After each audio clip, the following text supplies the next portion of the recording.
Welcome. Today, we're going to go on a trip around the world and through time, all to uncover the incredible journey of your favorite music. Seriously, have you ever thought about it?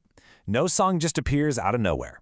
So let's trace the amazing story of how different sounds, styles, and cultures have mashed together throughout history to give us the music we listen to every single day. Way before anyone could even imagine something like the internet, music was already a world traveler.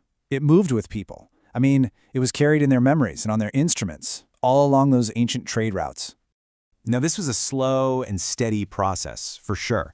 Think about an instrument like the banjo. It has roots in West Africa, but it found a whole new home in the Americas. And there, it was totally transformed by new ways of playing and new materials. This slow mixing of tunes and instruments over hundreds of years, well, it built the foundation for pretty much everything that came next. Okay, so here's where things get really interesting. One of the biggest moments in all of music history happened when African and European musical traditions collided in the Americas. And this cultural mashup, it created something brand new. A huge part of this new sound was a powerful technique called call and response. And it's exactly what it sounds like. But it wasn't just singing, it was a way to communicate, to build community. This pattern became a core building block for whole new types of music. You can almost think of it like a recipe, right? You take these powerful rhythms from Africa, you blend them with harmonies and instruments from Europe, and then you mix it all up with the unique experiences and stories of people living in America. And what do you get? The birth of two of the most influential genres in the world, the blues and jazz. Jazz was especially famous for its incredible energy and this cool technique called improvisation. So what's that? It's the art of basically making up music on the spot. This meant every single performance was totally unique. It was the sound of freedom and pure creativity, and it didn't take long for the whole world to notice. But the story doesn't stop there, not by a long shot. Because in the 20th century, a new invention came along and completely changed the game. Technology was about to make music travel across oceans in the blink of an eye. Radio was kind of like the world's very first streaming service. All of a sudden, you didn't have to be at a live show. A hit song could be heard by millions of people in totally different countries at the exact same time. And just like that, the first international superstars were born. So this new, high-energy sound coming out of America, rock and roll, with its loud guitars and rebellious vibe, it was exactly what young people were waiting for. It crossed the Atlantic on vinyl records and completely electrified listeners in Britain. And of course, who was listening? Bands like the Beatles. They heard this amazing sound and were totally inspired. But here's the key. They didn't just copy it. Nope. They took those American influences, mixed them with their own style, and created something completely new and fresh. And then, and this is the cool part, they brought their new sound back to America. This kicked off what we now call the British invasion. So you see, this whole thing wasn't a one-way street. It was a real conversation, a musical back and forth happening across the ocean. Fast forward to the 1970s and 80s, and that musical conversation got even bigger. We started to see these powerful new sounds bubbling up from specific local communities, sounds that would go on to influence the entire planet. Take reggae. It came from the small island of Jamaica and became a global phenomenon.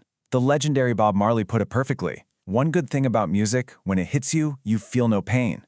He and other artists took reggae's unique rhythm and its powerful messages to a huge international audience. It just goes to show a small place can have a massive voice. Meanwhile, at around the same time, something was brewing in the Bronx in New York City. A whole new culture was being born. See, hip-hop wasn't just music. It was a full-on creative movement with 4 key parts, and it gave a powerful voice to a new generation. And what made hip-hop so amazing was how adaptable it was. Artists all over the world, from France to Germany, they took that basic idea, rapping over a beat, and used it to tell their own local stories, in their own languages. It became this global language for young people everywhere. And that brings us right up to today.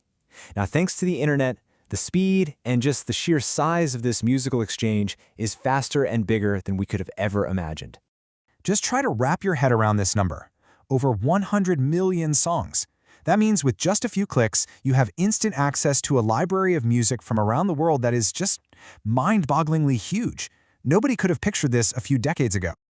And this is what it looks like in practice. A massive global hit today can come from literally anywhere. We've seen it with phenomena like K-pop. The music, the production, the performances, it all comes out of South Korea and captivates millions of fans worldwide. It's the ultimate proof that a great song knows no borders. So after this whole journey through time and around the world, you gotta ask, right? Why does any of this matter?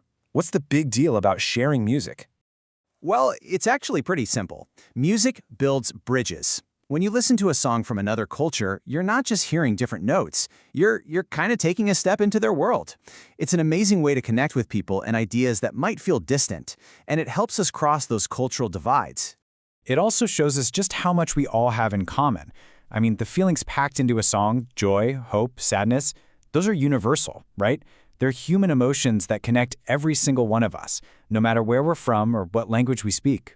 And really, when you listen to music from around the planet, it just helps you understand the planet a little better. It makes you curious about different places and different people, and it encourages all of us to be a bit more open-minded. This constant mixing and mashing of ideas is what keeps music so exciting, what keeps it alive. So I guess the only question left is, what's next? What's going to be the next global sound? Who knows? Maybe you'll be the one to discover it. Or maybe you'll even be the one to create it.